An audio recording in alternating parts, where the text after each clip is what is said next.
Tonight on a very special Sounds Pretty Grim, a chilling look at 3 of my all-time favorites for the Halloween season. Yes, I'm a little late for Halloween, but if you've already taken down your decorations, then maybe this isn't the channel for you. And now, submitted for the approval of the Midnight Society, I call this story The Sounds Pretty Grim Halloween After Party.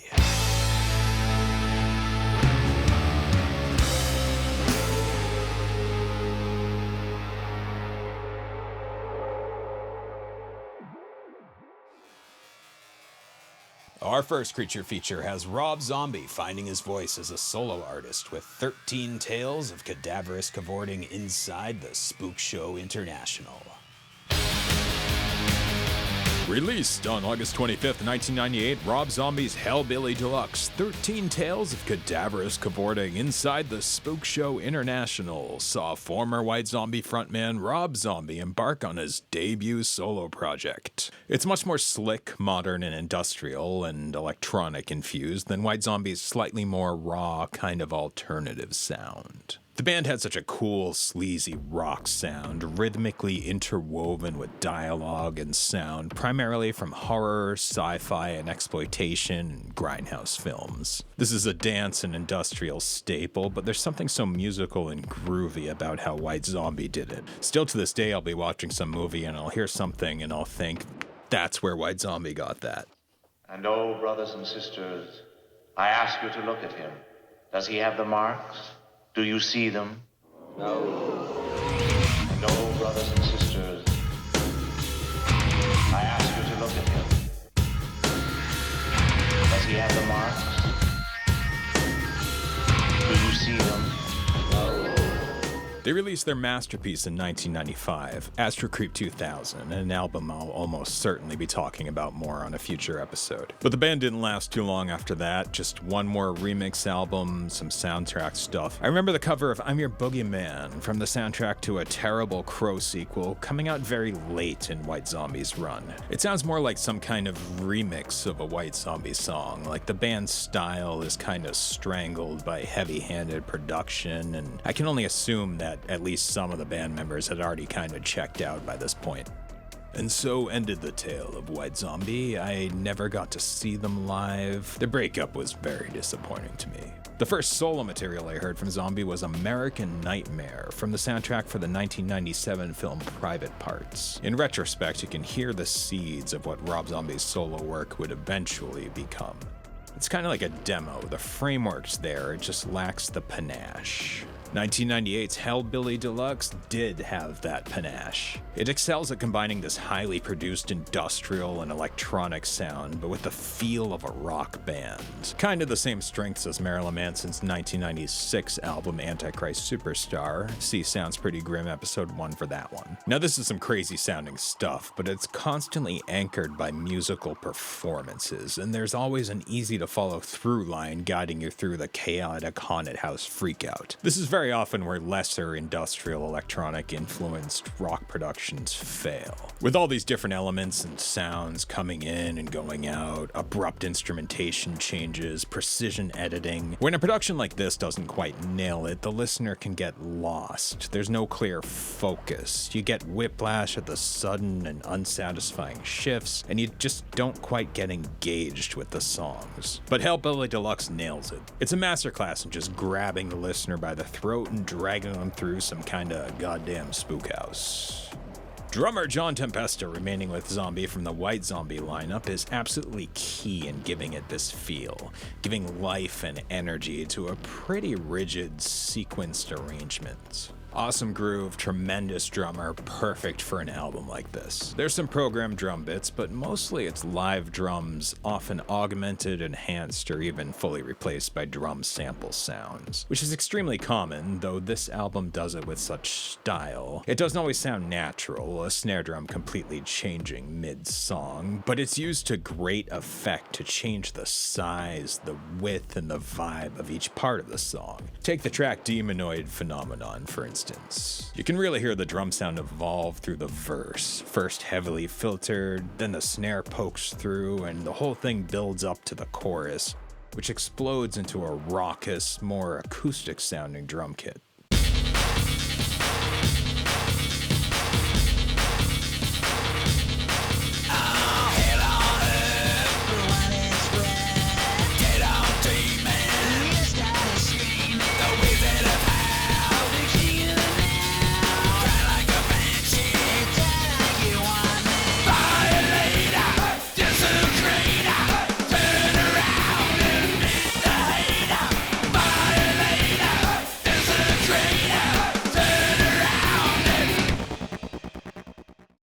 Additionally, Motley Crue's Tommy Lee provides drums for Meet the Creeper and the Ballad of Resurrection Joe and Rosa Hoare. The pairing was most likely arranged through producer Scott Humphrey, who produced Motley Crue's 1997 album Generation Swine, which is certainly one of Motley Crue's albums. Guitarist Mike Riggs and bassist Rob Nicholson, aka Blasco, provide the crushing industrial grind of heavy distortion. Check out those quick swells of feedback in the chorus of Dragula during the rests. So much gain, it's chaos. Dig through the ditches and burn through the witches and slam in the back of my Dragula. Dig through the ditches and burn through the witches and slam in the back of my Dragula. Rounding it out is a couple of Nine Inch Nails guys, Charlie Clouser lending some of his production skills, and Danny Lohner providing additional guitars. Some fairly extensive album credits here, pulling out all the stops to make this thing sound big. Rob Zombie's vocals sound like that of a monster. I think they perfected the in-studio formula for his voice and the kinds of effects that work with it back on Astro Creep 2000, and here it's even more refined. It's more about those guttural, growling vocals bringing that spooky edge than it is melodic prowess. What makes this such a cool Halloween album, in addition to the clear horror influence, is the atmosphere. Zombie's signature film clip samples are abound, though their use is a little more restrained than on Astro Creep, but it's that ear candy, the stuff you notice on your headphones, that makes this album a creepily lit, foggy nightmare. If you stripped out the guitar, bass, drums, and vocals, and just left the samples and ambient stuff, it'd practically sound like one of those spooky sound effects for Halloween CDs, or 2 cassettes.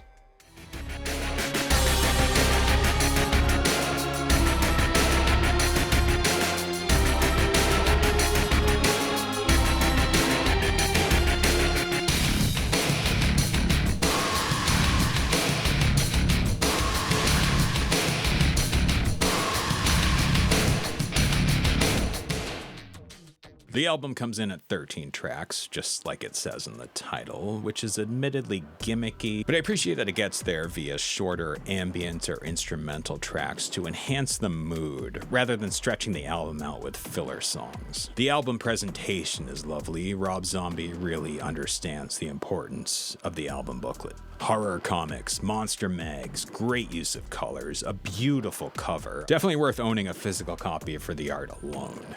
Over a decade later came Hellbilly Deluxe 2 with an equally unwieldy title. It does an admirable job of recapturing the spirit of Hellbilly Deluxe, though it's less spooky, more kind of arena rock. And by 2010, Rob Zombie was a very different band. Rob Zombie albums generally sound pretty distinct from each other. He has a very distinctive sound. You can almost immediately always tell it's Rob Zombie. But he's constantly evolving and drawing inspiration from different musical styles. And the album releases are spaced out such that they usually have a fresh new angle to the tried and true Zombie formula. Can't really go wrong with any Rob Zombie record, but for me, at Halloween time, it's always gonna be Hellbilly Deluxe. Our next feature just might be the perfect Halloween album. Not the trick-or-treat silly string or fun-size candy bar Halloween, but Samhain. That old-timey pagan shit, the true origins and spirit of All Hallows Eve. Released February of 1986, exact date unknown, very mysterious. Samhain III, November Coming Fire is the final album from Samhain, the Glenn Danzig-fronted death rock band, and perhaps one of Danzig's darkest albums, which is saying something. Samhain is often described as the evolutionary link between the Misfits and Danzig, but I think it's a disservice to think of Samhain as anything other than its own thing. Darker than the Misfits ever were, far less campy, though not devoid of fun. There's this romanticism of evil in Danzig's stuff, but Samhain has this more violent and dangerous streak to its wickedness.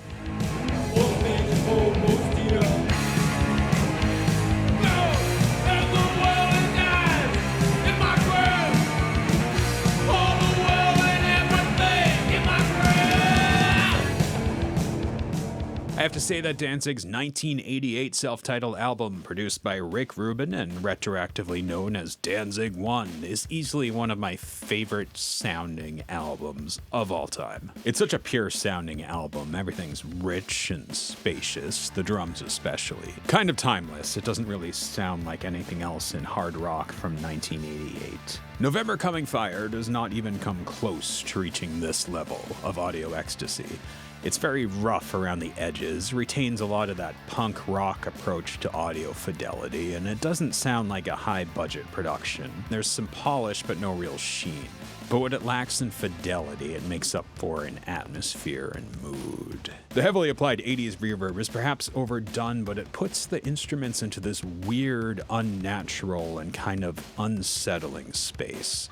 A simpler, more raw production wouldn't sound as spooky as atmospheric, and a more lavish production would dull that grit of its charm.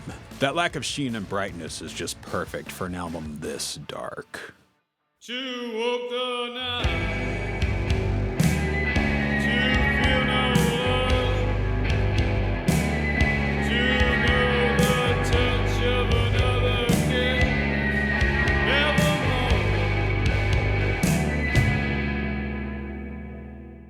Peter Damian Marshall's guitar work is far more complex than that of Danzig's horror punk roots, but never distractingly so, with the songs being firmly anchored by bass from Eerie Vaughan. Drummer London May provides drums from 5 of the album's tracks, with Glenn Danzig himself drumming for the remainder. You can pretty much tell which ones are Glenn's. He's not bad, but it doesn't fare so well when you compare his with May's back-to-back. Once again, and as is often the case, Glenn Danzig's vocals are great, confident, moody, evocative, and smooth.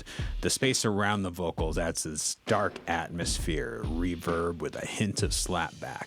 I'm a pretty big fan of Danzig's entire career. Well, I mean his music career, anyway.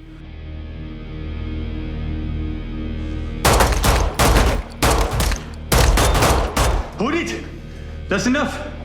But especially from this album through Danzig 4, it's just such a solid run. November Coming Fire's presentation is fairly Spartan, but that album cover, look at that. I like artsy, classy album covers, and I like silly, goofy album covers, and this one's kinda in between the two. There's something so elegant about it, just 2 colors in the blackness, a roaring fire in the dark. Normally a comfort on a chill autumn night, but in those flames there's scary things, betraying that warmth and safety. Such a primordial fear, it's perfect. It's also spooky skeletons, so it's kinda silly too. I love this cover.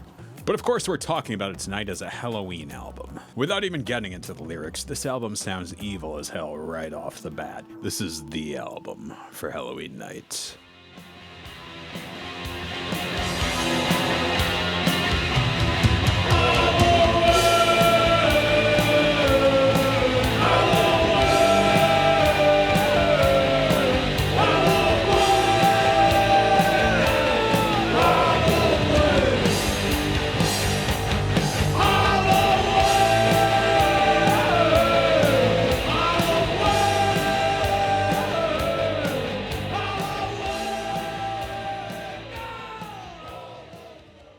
I was hesitant to cover this album because Samhain's music is extremely difficult to find in lost lists or even decently high quality. Everything's out of print and nothing seems to be legally available on streaming. If you look up Samhain on Spotify, it's some other band that's noticeably lacking in Glenn Danzig. In fact, I hope the Samhain music doesn't get this video blocked. I probably should have checked. It's crazy that an important album like this is a rare find. And it is an important album, definitely not for everybody, less accessible than either the Misfits or Danzig, but it's an essential listen if you're into dark rock. No better time than Halloween to check this one out. And finally, I can't believe I've had this channel for an entire year and haven't talked about this next band, but it's just not Halloween without Typo Negative.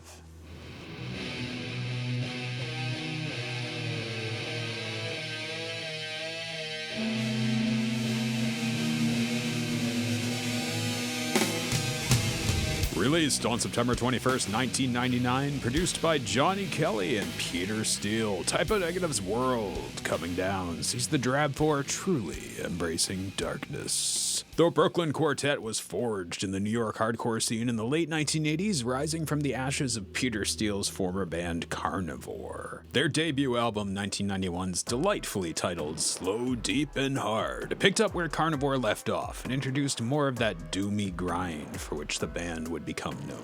Their follow-up, 1992's also delightfully titled but widely maligned The Origin of the Feces, is mostly material from Slow, Deep, and Hard but reworked and made to sound like a live recording despite the fact that it's clearly a studio effort. Not quite a bad album, arguably pointless. They hit it big with their third album, 1993's classic Bloody Kisses, and released consistently great records up until the tragic loss of frontman Peter Steele in 2010. There are several Typo Negative albums that I could have featured on this Halloween episode. 1993's Bloody Kisses has Black Number 1, the band's breakthrough hit, their signature song, and really the quintessential Typo Negative Halloween song. 1996's October Rust certainly fits the seasonal theme, but I'm going with World Coming Down because not only is it my favorite Typo Negative album, but it's got not one, but two Halloween songs. That's just simple arithmetic. But I think it's also an interesting pick. This band is famously self-effacing about their own work, often tongue-in-cheek, but they seem to legitimately just not really like this album. And it's hard to blame them. It was apparently a dark, depressing, and troubling time for everybody involved. Nevertheless, when Typo Negative goes into the studio, they clearly fucking work hard. And with World Coming Down, it shows. This is the darkest album from a band that's no stranger to darkness. Gluing the whole thing together into something of a concept album are the tracks Sinus, Liver, and Lung, three non-musical interludes. They disturbingly, and with great detail, chronicle the moments of death caused by years of substance abuse. These sort of radio play set pieces range from uncomfortable all the way to almost ludicrously over the top in how depressing and disturbing they are, an audio exercise in knife twisting. Kind of hyper-focusing not just on death, but on the consequences and physical devastation wrought on the human body by chemical vices. Very uncomfortable to listen to, like you don't put these on your gym playlist. But they cast this gray pallor over the whole album, which only strengthens the gloomy cohesion. Death, mental illness, drugs, death, mourning, self-loathing, addiction, death, depression, loss, spooky Halloween songs, and death. It's a testament to Typo Negative's brilliance that an album so grim can still somehow, against all earthly reason, still excel at being kind of a fun soundtrack for the Halloween season. And there's something endlessly listenable about an innovative band doing what they do best. With World Coming Down, the band takes a more experimental route than on 1996's more radio-friendly sounding October Rust to deliver possibly their most ambitious album, really broadening the band's sound by focusing more on the groove and the feel of the band together. Typo Negative didn't really do any extensive touring until they were promoting 1996's October Rust. I think you can really hear just how much being forced to perform every fucking night sharpened their chops as studio musicians.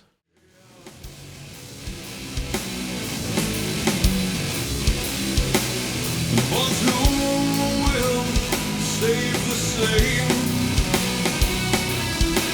Some beings just can't change. Now, run by the fake tear in your eye and think, isn't he strange?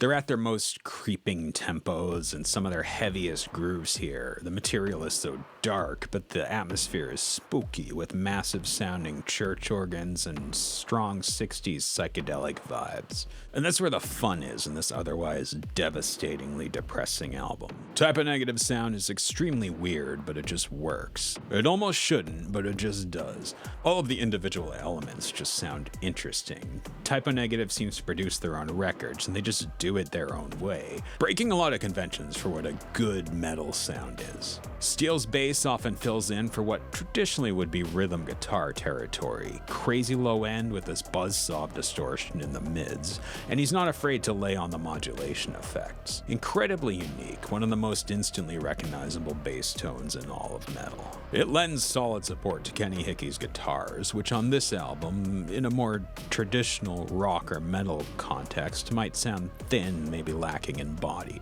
but together with Pete's bass, the whole thing just sounds massive. This album, in addition to 1996's October Rust and 2003's Life Is Killing Me, use exclusively programmed drums. They don't necessarily sound real, the samples used aren't particularly convincing, especially by modern standards, yet the drums somehow feel real. There's clearly a drummer's mind behind this programming. The tempos are often dynamic, it's not just stuck to the grid. The drums push and pull, and there's humanity in there.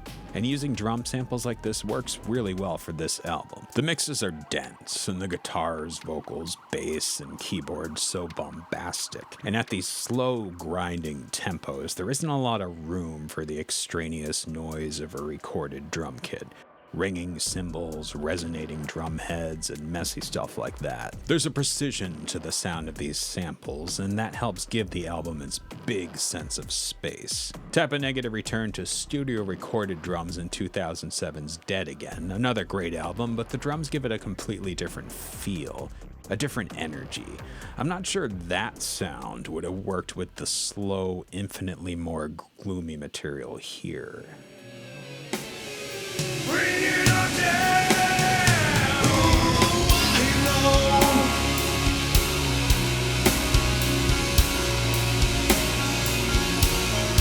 My world is coming down.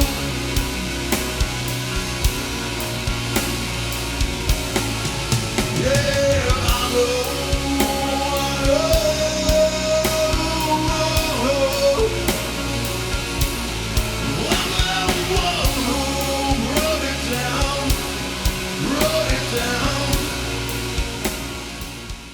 Tasteful and classy sounds from keyboardist Josh Silver, organs, pianos, a Japanese koto, lots of traditional keyboard instrument samples in addition to cool ambiances and ear candy. Steele's vocals are in stereo, not via double tracking, but with some kind of heavily applied chorus or micro-pitch effect. And that vocal spreading effect allows Steele's extremely low-pitch vocals a little bit of separation in the mix from the other instruments with heavy bass that are up the middle. Guitarist Kenny Hickey's energetic, guttural vocals make a great foil to Peter's fucking sub-baritone thunder. But overall, just a lot of weird but inspired sonic choices that add up to one of the most unique sounding bands in metal.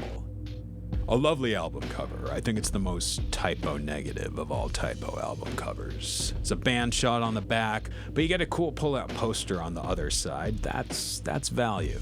Not the fanciest presentation, but still classy, much more so than some other Type of Negative album covers. Type of Negative has a sense of humor that I'd describe as strong. There's a lot of silly fun on the albums. It's not always overt, but you detect some kind of infectious glee from making such bleak material. Okay, there's not so much glee on World Coming Down, which kinda has its own odd sense of humor, but in general, when you're a band of kind of vampire-looking dudes playing heavy songs about Halloween and romantic candlelight fucking and other cool but kinda silly stuff like that, it's helpful to not be seen as taking yourself too seriously. You have to show that you have some self-awareness, because otherwise you just look like an asshole. When I was revisiting my Typo Negative library and getting the visuals together for this episode, I was going through Typo Negative's home videos, which are almost a non-stop pummeling of the band's interesting sense of humor. There was one thing you could change about the band, what would it be?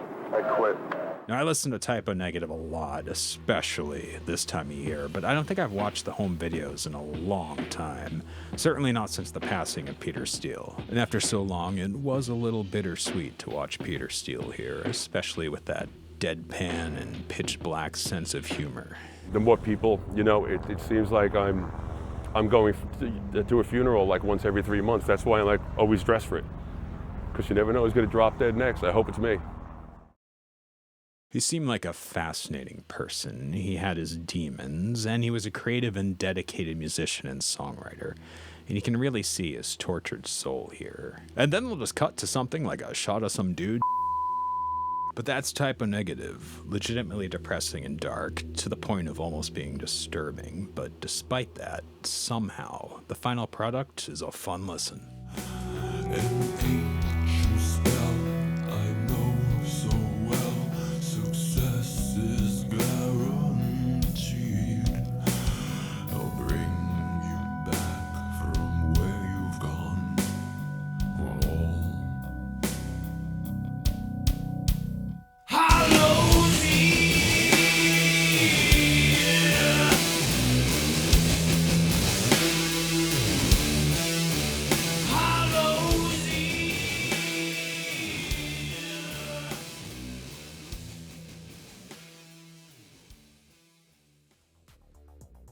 Thanks for watching, and happy Halloween, boils and ghouls. I know I'm going to be a couple days late with my Halloween special, as tonight is Halloween, but I'm happy to be spending it talking to all of you, so trick or treat. Trick or treat, trick or treat, trick or treat for Halloween. Better give a treat that's good to eat if you want to keep life serene. Trick or treat, trick or treat, trick or treat, trick or treat, trick or treat the whole night through. Little scalawags with fiendish gags can make it tough on you.